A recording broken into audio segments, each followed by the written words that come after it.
सुना होगा, एक आशिक ने अपनी महबूबा के लिए उसके पति का कत्ल कर दिया, या फिर कोई औरत अपने शौहर को छोड़कर आशिक के साथ फरार हो गई। लेकिन क्या आपने कभी सुना है एक औरत ने अपने शौहर के कातिल से शादी की हो और फिर बदला लेने के लिए उसका गला काट दिया हो?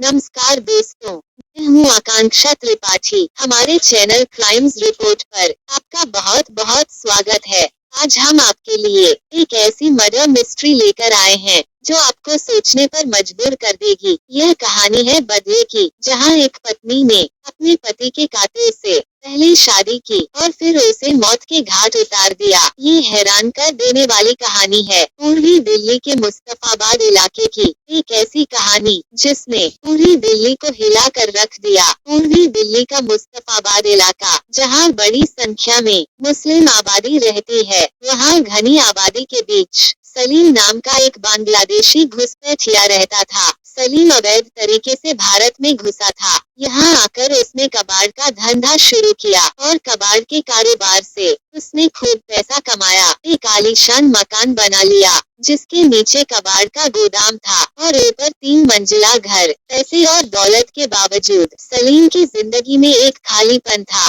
उसकी कोई औलाद नहीं थी और बीवी बूढ़ी हो गई थी। जब वो भारत आया था तब 20-25 साल का वो एक हट्टा कट्टा जवान था। भारत में घुसते ही उसने सबसे पहले कबाड़ का काम शुरू किया और कबाड़ बीनने वाली एक लड़की से उसने शादी कर ली। वक्त का पहिया घूमता रहा और इसी के साथ सलीम की उम्र भी बढ़ती गई। अब उसकी उम्र 50 साल के करीब थी और इस उम्र में भी उसे एक खूबसूरत हसीना की तलाश थी। तभी उसकी नजर पड़ी अपने पड़ोसी की बीवी मेहरुन्निसा पर। मेहरुन्निसा का शौहर था सुहेल, पढ़ा लिखा, नौकरी पेशा और बेहद सीधा सादा इंसान। लेकिन उसकी बीवी इतनी हसीन थी जिसे देखते ही सलीम का दिल बेकाबू हो गया। उसने बहुत कोशिश की कि मेहरुन्निसा उसकी बाहों में आ जाए। कई तरह से उसके करीब जाने की कोशिश की, लेकिन मेहरुन्निसा ने उसे नजरअंदाज कर दिया। जब सलीम को अपने मंसूबों में कामयाबी नहीं मिली तो उसने एक टेढ़ा रास्ता अपनाया। एक दिन सुहेल अपनी ड्यूटी पर गया लेकिन कभी वापस नहीं लौटा।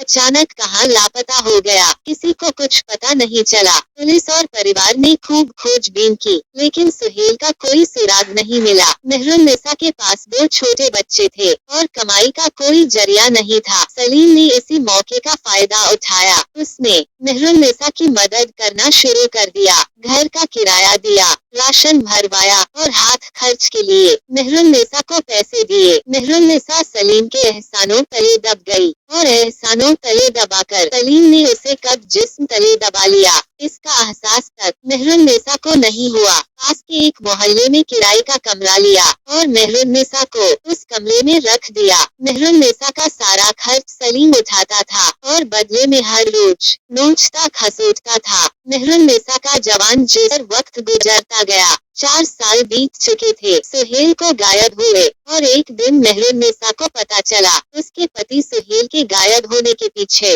सलीम का हाथ था। इस सच्चाई ने उसे झकझोर कर रख दिया। अब उसके मन में सिर्फ एक ही ख्याल था, दिल में एक ही आग जल रही थी, बदला लेने की आग। मेहरुन्निसा सलीम से बदला लेना चाहती थी, लेकिन कैसे? बदला लेने के कई आइडिया उसके दिमाग में चल रहे थे। तभी उसे अपने बच्चों का ख्याल आया और मेहरुन्निसा ने एक चाल चली, सलीम को ब्लैकमेल करने की चाल। सलीम पर शादी का दबाव बनाया वरना रेप का केस करने की धमकी दी। सलीम डर गया और उसने मेहरुन्निसा से शादी कर ली। सलीम फंस चुका था और मेहरुन्निसा अब अपने शौहर के कातिल की बीवी बन चुकी थी। शादी के बाद मेहरुन्निसा ने सलीम से कहा वो उसे अपने साथ घर में रखे या पहली बीवी की तरह उसे भी एक मकान खरीद कर दे, क्योंकि मेहरुन्निसा जानती थी सलीम कभी भी उसे अपने घर में नहीं रख सकता है और किराए के कमरे में उससे बदला लेना आसान नहीं था। बदला लेने को खुद का मकान जरूरी था। उसे अपने बच्चों की भी चिंता थी। अपना घर होगा तो बच्चे किसी न किसी तरह गुजारा कर ही लेंगे,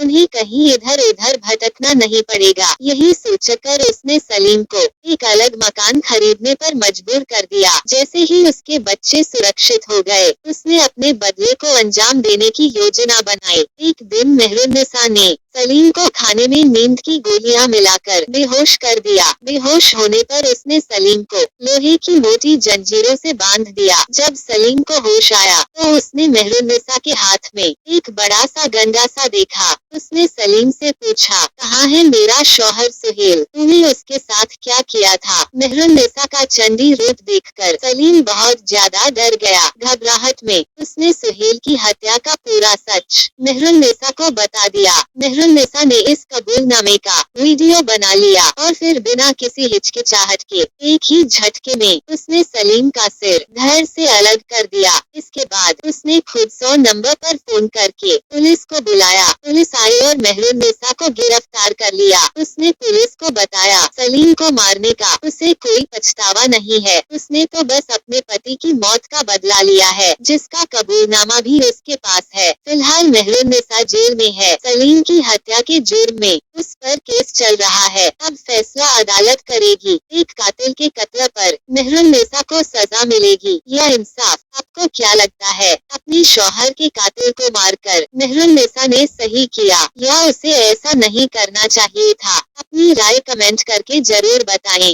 वीडियो पसंद आया हो तो इसे लाइक और शेयर करें। ऐसी ही और कहानियों के लिए चैनल को सब्सक्राइब कीजिए। धन्यवाद।